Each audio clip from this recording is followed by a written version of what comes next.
Obrolan seputar anak yang selanjutnya disingkat Bosara mengandung makna filosofi sebagai berikut. Bosara adalah gambar atau bentuk tudung saji yang dikenal di masyarakat Sulawesi Selatan. Keberadaannya berfungsi sebagai pelindung untuk menutupi sajian atau makanan yang akan dihidangkan, agar terhindar dari lalat, debu, kotoran, maupun gangguan lainnya. Dalam program live streaming Bosara diumpamakan sebagai atensi, asistensi rehabilitasi sosial anak yang merupakan media informasi tentang upaya perlindungan dan rehabilitasi sosial kepada anak-anak Indonesia. Bosara sebagai wadah atau sarana untuk menghidangkan penganan berbagai kue-kue aneka rasa, baik manis maupun asin, pada saat seremonial pembukaan ataupun dalam pelaksanaan kegiatan resepsi lainnya. Kue-kue aneka rasa diibaratkan sebagai anak-anak Indonesia dengan berbagai karakter dan sikap yang ada pada dirinya yang memerlukan perlindungan dan rehabilitasi sosial. Bosara berusaha memberikan perlindungan dan rehabilitasi sosial kepada anak-anak Indonesia yang mengalami pahit dan manis kehidupan untuk menatap masa depan yang lebih cemerlang dan gemilang. BRS AMPK Todopuli di Makassar sebagai salah satu media pengembangan pendekatan residensial berupaya mewujudkan atensi dengan melakukan upaya komunikatif, informatif, dan edukatif kepada masyarakat luas tentang program perlindungan dan rehabilitasi sosial kepada anak melalui program live streaming Bosara.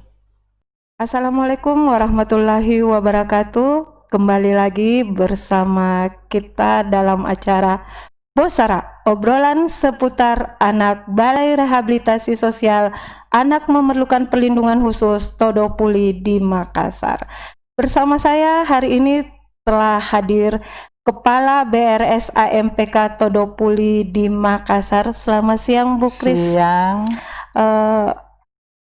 Kali ini kita akan membahas tentang asistensi rehabilitasi sosial.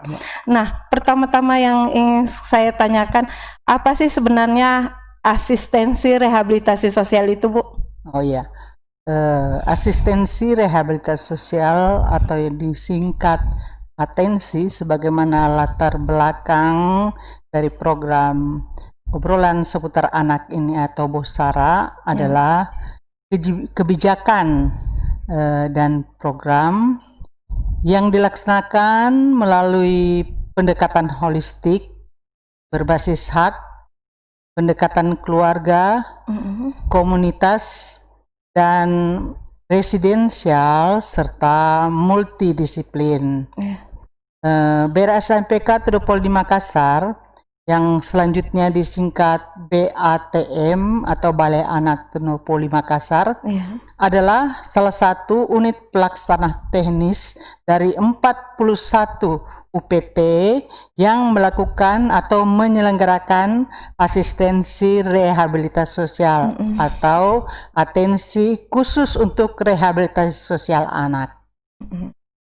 Nah, tadi itu ada menyebutkan asistensi resos anak. Ya. Nah, kalau asistensi resos anak itu sendiri apa sih, Bu? Iya, asistensi atau atensi resos anak adalah segala kegiatan yang kita program atau rencanakan dan dilaksanakan untuk menjamin dan melindungi hak-hak anak agar bisa bertumbuh, berkembang, dan berpartisipasi secara optimal sesuai harkat dan martabat kemanusiaan, serta mendapat perlindungan dari kekerasan dan diskriminasi yang dilakukan dengan melalui 3 pendekatan, yaitu pendekatan berbasis keluarga, pendekatan berbasis komunitas, dan pendekatan berbasis residensial. Nah, tadi Bu mengatakan ada 3 pendekatan. Nah, yang pertama saya ingin tanyakan, pendekatan berbasis keluarga yang seperti apa itu, Bu? Iya. Asistensi atau atensi rehabilitasi sosial anak berbasis keluarga adalah kita berupaya menjadikan keluarga sebagai tempat untuk memenuhi kebutuhan fisik dan psikis anak. Yang kedua, kita ingin bahwa keluarga adalah tempat berlindung yang utama. Kemudian yang ketiga adalah keluarga tempat penerima manfaat atau pemerlu pelayanan kesejahteraan sosial untuk dapat menjalankan peran dan mengaktualisasikan dirinya. Kemudian keluarga yang baik, harmonis, dan bahagia dapat meningkatkan kualitas kesejahteraan sosial penerima manfaat. Selanjutnya, keluarga yang tidak peduli atau tidak harmonis dan penuh konflik akan beresiko bagi kesehatan fisik dan psikis penerima manfaat. Bagi kami, keluarga adalah tempat terbaik bagi penerima manfaat atau pemerlu pelayanan kesejahteraan sosial. Maka dukungan keluarga harus diperkuat agar terwujudnya pemenuhan hak dan kebutuhan anak. Itu tadi kalau yang berbasis keluarga ya, Bu.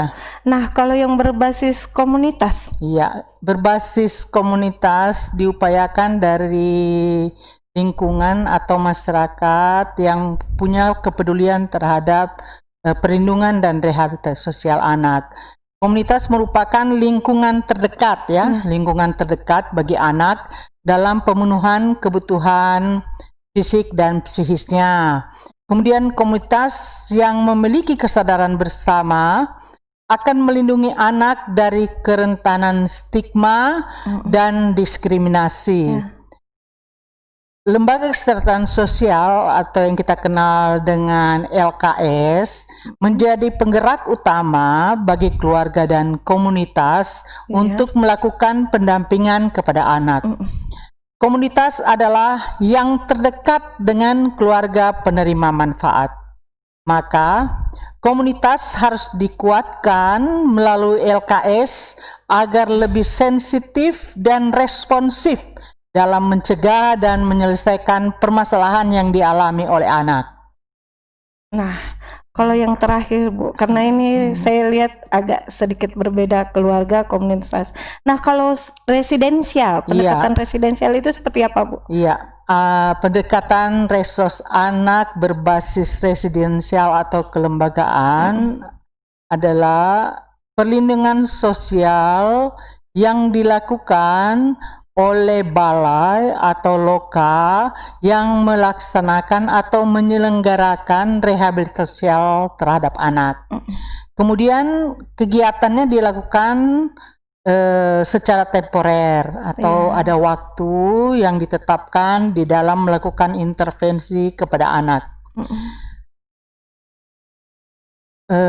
Pendekatan residensial atau atensi berbasis residensial atau kelembagaan ini merupakan alternatif terakhir di dalam pelaksanaan intervensi terhadap anak-anak yang memiliki permasalahan sosial. Jadi balai itu diupayakan menjadi center link untuk memfokuskan pelayanan kepada peningkatan kapasitas UPT daerah dan LKS itu. Jadi itu jalan terakhir ditempuh ketika ada penanganan anak. Pendekatan residensial itu yang pendekatan terakhir. Nah, pembincangan kita akan semakin menarik, Bu, tampaknya, tapi kita harus jeda iklan dulu. Ya, baik sahabat anak, karena waktu kami untuk jeda tidak lama lagi, makanya mungkin akan kita jeda sebentar dulu untuk iklan berikut.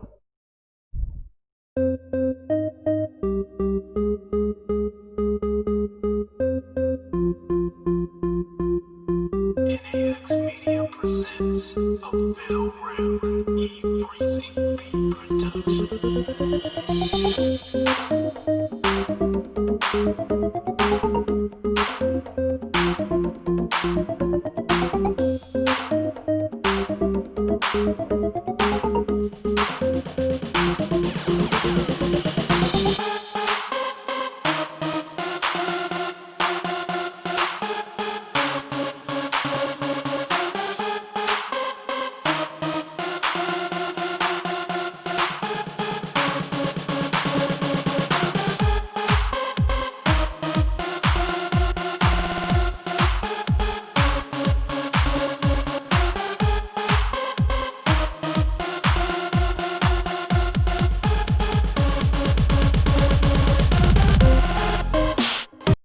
Kembali lagi kita dalam acara Bosara, obrolan seputar anak. Sahabat anak, saya akan melanjutkan perbincangan kita masih dengan narasumber saya, Ibu Kristiana Junus.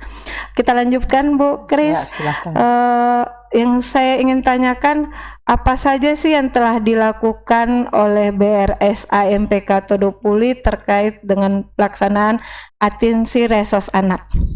Ya, atensi resos anak yang sudah kita selenggarakan melalui Balai Rehabilitasi Sosial Anak Memerlukan Perlindungan Khusus Todopoli di Makassar yang kita singkat BATM, Ya, Bu. itu tetap dengan pendekatan berbasis keluarga, berbasis komunitas, dan berbasis residensial. Untuk berbasis keluarga, kami telah melakukan kegiatan Family Development Session dan kegiatan Children Development Session. Ini kegiatan untuk memberikan penguatan kepada anak dan keluarga yang melalui sekolah dinyatakan punya masalah sosial. Ya. Jadi kita laksanakan di kabupaten kota yang memang terlaporkan dari Dinas Sosial Kabupaten Kota untuk menjadi sasaran layanan FDS dan CDS ini. Kemudian yang kedua adalah kegiatan family mediasi. Kami mencoba untuk melakukan mediasi terhadap persoalan anak di tengah-tengah keluarga. Jadi ada tim yang turun yang mencoba melihat struktur permasalahan yang terjadi di lingkungan keluarga, lalu kemudian dicari titik permasalahannya dan diupayakan ada mediasi untuk penyelesaian persoalan atau permasalahan anak. Kemudian yang ketiga adalah kunjungan keluarga atau home visit. Jadi ini dilakukan untuk anak-anak yang menerima rehabilitasi sosial dalam sistem residensial atau di balai ini, kemudian dikunjungi oleh petugas untuk menggali lebih dalam akar permasalahan yang mendorong anak untuk melakukan konflik hukum. Sehingga walaupun di sini juga kita ada layanan psikologi untuk menggali secara psikologi apa yang mendasari mereka melakukan hal-hal bertentangan dengan hukum, namun kita juga tetap harus menggali di tengah-tengah keluarga faktor-faktor penyebab kondisi anak sampai berani untuk melakukan pelanggaran hukum. Kemudian yang kedua adalah yang berbasis komunitas. Yang berbasis komunitas yaitu PGTS atau pekerja sosial go to school. Jadi kita memberikan kesempatan kepada para pekerja sosial untuk melakukan pencerahan atau penjelasan di tengah-tengah sekolah anak didik sehingga mereka memahami masalah sosial yang mungkin akan mereka timbulkan jikalau mereka melakukan pelanggaran-pelanggaran. Kemudian ada penjelasan-penjelasan berbagai masalah sosial yang terjadi pada diri anak, sehingga mereka bisa membantu juga jikalau ada teman-temannya yang mengalami permasalahan. Yang kedua adalah Lisa Ramadan, singkatan dari Lingkar Sahabat Anak Raih Masa Depan. Nah, program Lisa Ramadan ini adalah kami mencoba memunculkan atau melahirkan atau membentuk komunitas-komunitas peduli anak yang dari anak sendiri. Jadi Itu dari seluruh kabupaten yang kita lihat sangat rentan dengan permasalahan sosial anak. Lalu kita mencoba kerjasama dengan dinas sosial setempat untuk membentuk komunitas Lisa Ramadan. Jadi mereka merupakan peluncur kita untuk melakukan pendampingan jikalau ada anak-anak bermasalah dan segera melaporkan sehingga anak-anak terlindungi dan dapat segera direhabilitasi. Kemudian yang ketiga yang berbasis komunitas adalah pendampingan kasus. Jadi ada kasus-kasus viral maupun non-viral yang kita dapatkan dari informasi-informasi media sosial maupun informasi lainnya yang segera harus direspon dan segera harus diselesaikan dengan jalur yang sesuai dengan peraturan perundangan yang berlaku. Kemudian kita juga melakukan kegiatan yang berbasis residensial atau kelembagaan, yaitu sebagaimana yang kita lakukan di balai ini adalah melakukan rehabilitasi sosial kepada anak yang dirujuk, dititip, dan diputuskan untuk mendapatkan rehabilitasi sosial anak di balai ini sesuai dengan rentang putusan yang ditetapkan dalam hukum ataupun keputusan dari pihak penitip, perujuk maupun putusan. Kemudian kita juga melakukan bantuan rehabilitasi sosial yang kita optimalkan melalui lembaga kesejahteraan sosial anak di 7 wilayah jangkauan. Ya, kita punya jangkauan itu kan 7 provinsi ya. Provinsi Sulawesi Selatan sendiri, kemudian Sulawesi Utara, Sulawesi Tengah, Sulawesi Tenggara, Gorontalo, Papua, dan Papua Barat. Itu yang kita optimalkan untuk pendekatan berbasis residensial. Kemudian yang lain-lainnya adalah kita melakukan case conference eksternal. Jadi tim akan turun, tim CC turun dari sini untuk mempersiapkan anak yang akan kembali. Jadi anak yang akan kembali setelah melakukan pelanggaran hukum itu dipastikan akan diterima oleh keluarga, lingkungan maupun masyarakat sekitar yang pernah terdampak akibat ulah anak.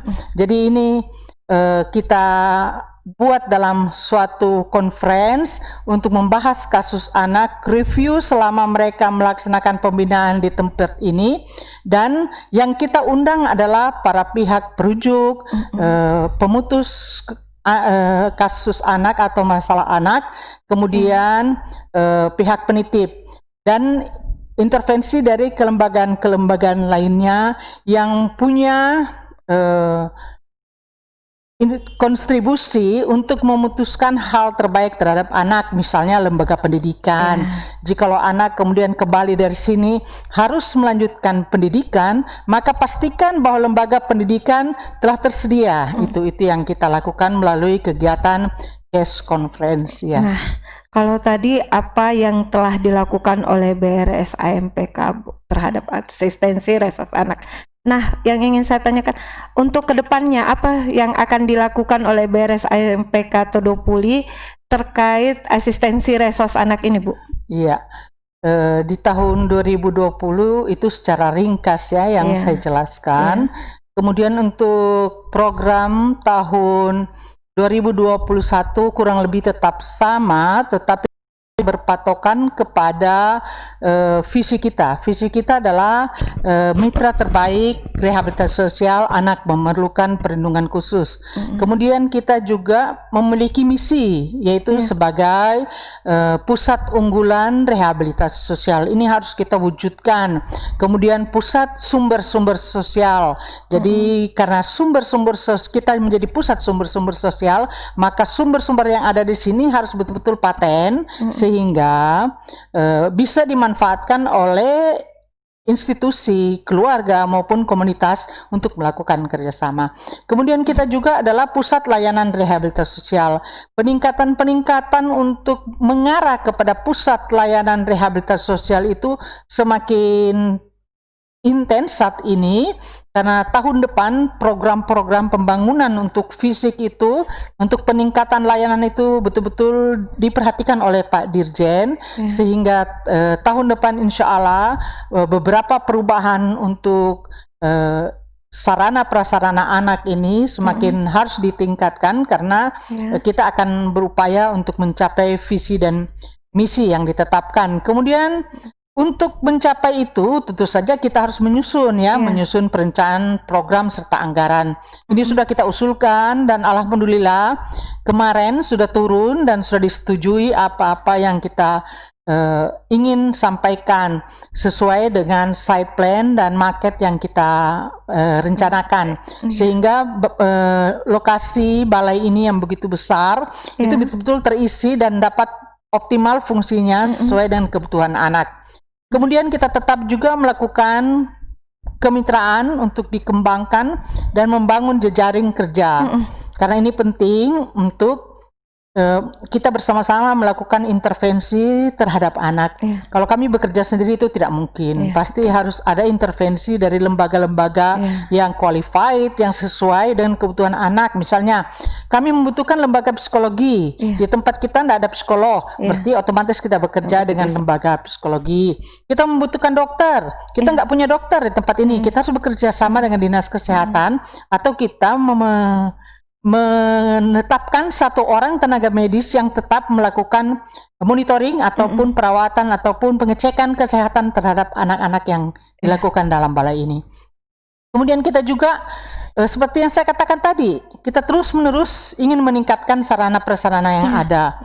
Insya Allah tahun depan ada mobil ramah anak, ya kita tujukan itu pada saat kita merespon peristiwa-peristiwa yang terjadi di dalam pelaksanaan perlindungan dan rehabilitasi sosial anak itu, mobil ramah anak harus hadir, karena mobil ramah anak didekatkan kepada persoalan, sehingga tentu saja bukan mobil tetapi di dalamnya ada SDM-nya. Jadi itu juga tetap kita fokuskan untuk peningkatan kapasitas sumber daya manusia, selain SARPA, peningkatan kapasitas SDM, dan kita akan terus mensosialisasikan dan melakukan koordinasi lintas sektor supaya atensi resos anak yang direncanakan tetap dapat kita wujudkan secara maksimal. Ya, kita sudah, Ibu tadi sudah menjelaskan tentang program layanan yang ada di BRSAMPK dan target ke depannya. Nah, yang ingin saya tanyakan, berapa sih target anak yang dilayani di BRSAMPK Todopul, Ibu? Iya, kalau tahun 2020 ini berkisar 1.330. Cukup banyak juga ya, Bu. Kemudian untuk 2021 itu meningkat secara signifikan. Jadi sekitar 300%, karena target kita tahun depan itu 3.950 anak. Naik ya, Bu ya. Naik sangat signifikan karena dari 1.330 menjadi 3.950 anak. Nah, untuk mencapai target tersebut kan ini dari 1.000 sekian menjadi 3.950, pasti ada strategi khusus nih, Bu. Apa strateginya itu, Bu? Iya. Jadi untuk mencapai target tersebut kita tetap melakukan 3 strategi utama, yaitu yang pertama adalah primary atau pencegahan.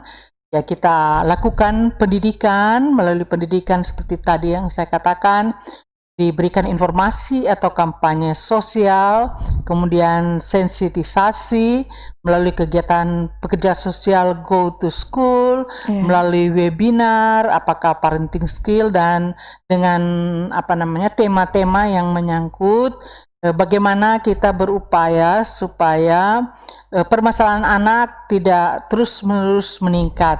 Kemudian kita lakukan melalui baliho, spanduk, poster, kemudian kita juga melakukan dialog interaktif.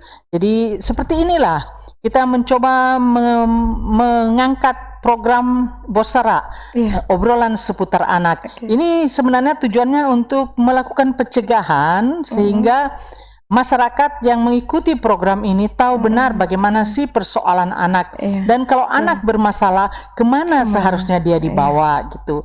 Kampanye sosial juga dalam rangka SBA atau sehari bersama anak sesuai dengan program Kemensos, di mana kita harus melupakan segala aktivitas lalu menyempatkan diri untuk bersama-sama dengan anak, bermain, bercerita, dan melakukan hal-hal yang sudah jarang kita lakukan akibat dampak dari medsos ataupun teknologi yang canggih dan pekerjaan serta tugas para orang tua yang semakin banyak, sehingga obrolan di tengah keluarga semakin berkurang.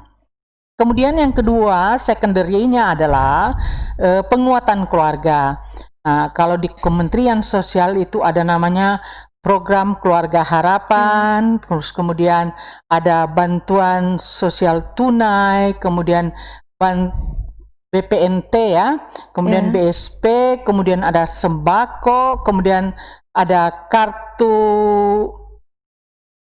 Indonesia Pintar, kemudian kartu Indonesia Sehat, ada juga pembinaan untuk mengelola usaha ekonomi produktif melalui UMKM, kemudian ada juga tim reaksi cepat yang kemudian melakukan pendampingan di tengah-tengah keluarga, kemudian kegiatan Family Development Session dan pemberian bansos. Ya, apalagi kemarin ini di tengah-tengah kondisi pandemi COVID-19, ya tentu saja bansos menjadi alternatif yang paling utama, di mana masyarakat terdampak untuk mata pencahariannya ataupun untuk kebutuhan hidupnya, sehingga segera harus direspon, sehingga kita selalu melaksanakan refocusing untuk memberikan bansos kepada masyarakat yang terdampak pandemi COVID-19. Kemudian yang ketiga adalah tertiernya itu adalah pengasuhan atau perawatan dan perlindungan.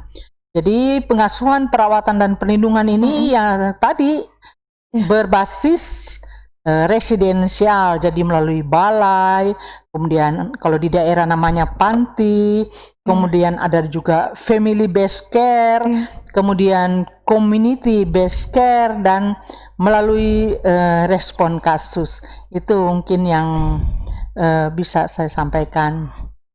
Cukup banyak juga Bu ya. Mudah-mudahan tahun depan targetnya bisa terpenuhi, bahkan melebihi target. Menarik perbincangan kita Bu, tapi waktu juga yang membatasi kita. Kita telah berada di akhir pertemuan kita kali ini. Akhirnya saya meminta satu closing statement dari Ibu. Terima kasih Ibu Rizka. Program Bosara yang tayang melalui live streaming ini saya tidak tahu ya, ke-6 kalau nggak salah ya, ya ke-6 ya. Ke-6, dan saya bersyukur bahwa teman-teman terus melakukan edukasi kepada masyarakat melalui program Bosara ini. Ya, ke depan akan ada narasumber-narasumber yang lebih bagus lagi, lebih menarik lagi daripada apa yang telah dilakukan pada 6 episode ini. Ya, insya Allah program ini akan terus kita lakukan. Mungkin kita akan bekerja sama seperti tadi, peningkatan kemitraan kepada narasumber-narasumber yang kompeten untuk menyampaikan bagaimana jikalau dalam keluarga kita ada anak yang mengalami persoalan hukum. Bagaimana solusinya, bagaimana jalan keluarnya, apakah tepat untuk dirujuk ke BATM atau ada tempat-tempat lain. Nah, itu nanti akan terjadi obrolan-obrolan yang lebih hangat. Oleh karena itu saya minta kepada seluruh pemirsa untuk tetap ikut acara ini, karena ini akan terus kita dorong untuk memenuhi kebutuhan masyarakat, terutama untuk mendapatkan informasi di dalam pelaksanaan perlindungan dan rehabilitasi sosial anak. Terima kasih Bu. Demikianlah obrolan kami berdua, saya dengan Ibu Kristiana Yunus, Kepala BRS AMPK Todopuli di Makassar, terkait dengan asistensi resos anak. Akhir kata, wassalamualaikum warahmatullahi wabarakatuh. Jangan lupa like dan subscribe-nya. Salam asistensi resos. Salam atensi.